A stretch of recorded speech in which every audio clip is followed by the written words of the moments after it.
ఉందిరా అని అనిపిస్తుంది. అంటే ఇప్పటికీ కూడా గత ప్రభుత్వంలో ఉన్న వాళ్ళందరికీ కూడా ఈ ప్రభుత్వానికి సంబంధించిన అధికారులకు కానీ యంత్రాంగం కానీ ఆ ఛాయలు ఇంకా కొనసాగుతున్నాయా లేదా వాళ్ళ ప్రభావం ఇంకా ఉన్నారా, అందులో బయటికి రాలేకపోతున్నారా, ఎలా చూడాలి పరిణామాలు? ఇక్కడ రెండు విషయాలండి. ఒకటి జోగి రమేష్ ఇష్యూ మనం మాట్లాడుకోవాల్సింది, రెండు అరెస్టులు. అంటే జగన్ ప్రభుత్వంలో పోలీసులకు ఏ పని లేదు, ఒక అరెస్టులు తప్ప. చంద్రబాబు ప్రభుత్వంలో అన్ని పనులు ఉన్నాయి, ఒక అరెస్టులు తప్ప. ఇది జనం మాట్లాడుకుంటున్న మాట. అప్పుడు అరెస్టులు తప్ప పోలీసులకు వేరే పనే లేదు. పోలీసుల పని ఏంటంటే టీడీపీ నాయకులను అరెస్ట్ చేయటం, లేదు ప్రభుత్వానికి వ్యతిరేకంగా మాట్లాడే గొంతులను అరెస్ట్ చేయటం, ప్రజా సంఘాలను అరెస్ట్ చేయటం, జర్నలిస్టులను అరెస్ట్ చేయటం, కేసులు పెట్టడం, జైల్లో పెట్టడం, ఇది మాత్రమే పని. కానీ ఇప్పుడు ప్రభుత్వంలో అన్ని పనులు పోలీసులకు ఉన్నాయి. అంటే ప్రజల భద్రత, ఇప్పుడు ప్రజల్లో ఉన్న కోపం కూడా ప్రజలకు భద్రత లేదని, ప్రజల్లో ఏదో అసహనాలు వస్తున్నా పోలీసులు పట్టించుకోవట్లేదని, భూములు లాక్కుంటున్నా, రౌడీజం చేస్తున్నా, గుండాయిజం చేస్తున్నా పోలీసులు పట్టించుకోవట్లేదు అనేది కాదు. అట్లాంటివి లేవు. కాకపోతే కొడాలిని ఎందుకు అరెస్ట్ చేయలేదు, వల్లభనేని వంశీని ఎందుకు అరెస్ట్ చేయలేదు, జోగి రమేష్ ఎందుకు అరెస్ట్ చేయలేదు, వర్మని ఎందుకు అరెస్ట్ చేయలేదు? మీడియా కెమెరాలకు వర్మ దొరుకుతున్నాడు కానీ పోలీస్ సంఖ్యలకు దొరకట్లేదా? ఇది ప్రధానంగా అడుగుతున్న మాట. ఇంకా ఇందాక చాలా కేసులు గురుమూర్తి గారు తీశారు. జట్వానీ కేసు, ముగ్గురు ఐపీఎస్ సస్పెండ్ చేశారు. ముగ్గురు ఐపీఎస్లు కాదు, వాళ్ళకి ఆర్డర్ ఇచ్చినోడు ఎవడు, ఆయుధాలు ఇచ్చినోడు ఎవడు, వాళ్ళకి పని చెప్పినోడు ఎవడు, అతన్ని కదా అరెస్ట్ చేయాల్సింది. ఈ కేసులో A1 జగన్మోహన్ రెడ్డి కదా. జగన్మోహన్ రెడ్డి సూచనల మేరకు సజ్జల రామకృష్ణారెడ్డి గారి మాటల మేరకు కదా ఐపీఎస్లు యాక్టింగ్ చేసింది.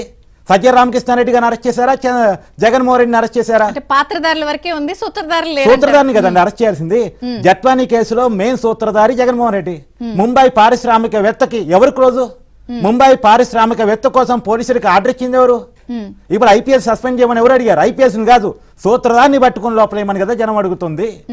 ఇప్పుడు జగన్మోహన్ రెడ్డి పాపాలు తవ్వినా కొద్ది తేలుతా ఉంటాయండి. ఇప్పుడు సీపోర్ట్ విషయం మీరు తీశారు. సీపోర్టులో కూడా నేను చెప్తున్నాను, వైవి సుబ్బారెడ్డి కొడుకుని అరెస్ట్ చేయడానికే మీకు ఇన్నాళ్ళు పడితే, ఆ విక్రాంత్ రెడ్డికి ఆ మాట చెప్పి విక్రాంత్ రెడ్డి చెప్పినట్టు చేయని చెప్పిన జగన్మోహన్ రెడ్డిని అరెస్ట్ చేయడానికి ఎన్నాళ్ళు పట్టిద్ది? జనం అడుగుతున్న ప్రశ్న.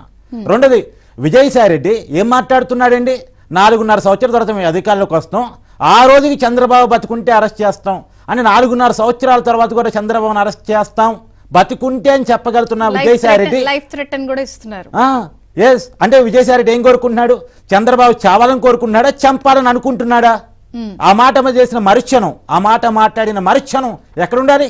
జైల్లో కదా ఉండాలి. బయట ఎందుకు తిరుగుతున్నాడు అతను? ఇంకా విజయసాయి రెడ్డి అరెస్ట్ ఎందుకు జరగట్లేదు? ఇది కాడలో ఉన్న కోపం.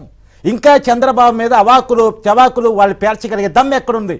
ప్రజలు అసహించుకున్నా, ప్రజలు వద్దని చెప్పిన, కేవలం 11 సీట్లకే పరిమితం చేసిన వాళ్ళలో అహంభావం ఎక్కడి నుంచి వస్తుంది? పోలీసులు చేతగానితనం వల్ల కాదా, అధికారుల నిర్లక్ష్యం వల్ల కాదా, ప్రభుత్వాలు వదిలేయటం వల్ల కాదా అనేటువంటిది సామాన్యులు అడుగుతున్న ప్రశ్న. సాగర్ టీడీపీ కార్యకర్త చంద్రబాబుని అభిమానిస్తున్న వాళ్ళంతా అడుగుతున్నటువంటి ప్రశ్న. వాళ్ళ ప్రశ్నలో అర్థం ఉంది. అంటే వాళ్ళు జిల్లాకు సుబ్బారాయుడు కావాలని కోరుకుంటున్నారు, జిల్లాకు ఒక ప్రవీణ్ లాంటి పోలీస్ ఆఫీసర్ కావాలని కోరుకుంటున్నారు. పేరు నాని పట్టుకోవడానికి ఇన్నాళ్ళ పేరు నాని ఎక్కడికి పోయాడు? వారం రోజులు వాళ్ళ ఆచూకీ కూడా పట్టలేనంత బంకర్లోకి వెళ్తున్నారా వాళ్ళు? అంటే ఆచూకీ మరి ఇక్కడ ఈ పాయింట్కి వచ్చినప్పుడు ఇంకో పాయింట్ మాట్లాడుకోవాలండి. వర్మ మీడియా ఛానల్లోకి వచ్చారు, 2-3 ఛానల్లో కూర్చొని ఇంటర్వ్యూలు ఇచ్చారు. ఇంటర్వ్యూ ఇస్తే మీడియా కెమెరాలో దొరకగలుగుతాం వర్మ, పోలీసులకు ఎందుకు దొరకట్లేదు? ఎక్కడ పొరపాటు జరుగుతుంది? అంటే పోలీసులు